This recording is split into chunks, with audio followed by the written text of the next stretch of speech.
శ్రమల కొలిమి ఛానల్ నుంచి అందరికీ వందనాలమ్మా. ఈరోజు మన అంశము క్షమించుట అంటే మన పొరుగు వారిని, మన ఇంట్లో వాళ్ళని, మనకి హాని చేసిన వాళ్ళని, ప్రతి ఒక్క బిడ్డని క్షమించడం మనం నేర్చుకుందామమ్మా.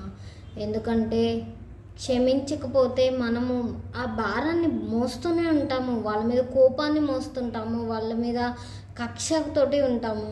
అదే క్షమించేసామనుకోండి, క్షమించి చూసామనుకోండి, మనకి ఆ భారం అంతా దిగిపోతుంది, చాలా తీరిపోతుంది, కోపం ఉండదు, అప్పుడు హెవీనెస్ ఉండదు, మన హార్ట్లో తగ్గిపోతుంది కాబట్టి మనం అప్పుడు తేలిగ్గా ఉంటాము. క్షమించడం ప్రభు రాత్రి భోజన బల్ల దగ్గర యూదాని ఎలా చెప్తాడు? యూదా నువ్వేం చేయాలనుకుంటున్నావో అది చెయ్యి అని చెప్తాడు కదా. అది తనని అప్పగించబోతున్నాడని తెలిసి కూడా యూదాకి ఆ మాట చెప్పి ఎంత ప్రేమగా పంపించేస్తాడు. తినమనే చెప్తాడు, తర్వాత తన యూదా తినేసి వెళ్ళిపోతాడు కదా.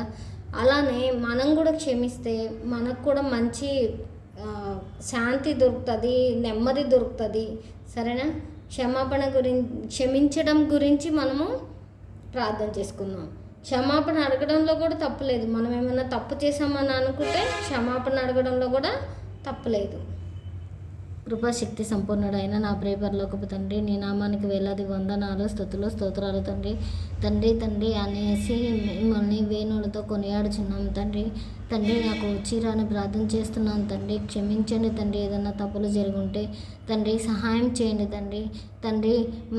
మా పొరుగు వారిని క్షమించిన ప్రకారం మమ్మను క్షమిస్తానన్నారు తండ్రి మీరు. మాకు కూడా క్షమాపణ ఇవ్వండి తండ్రి.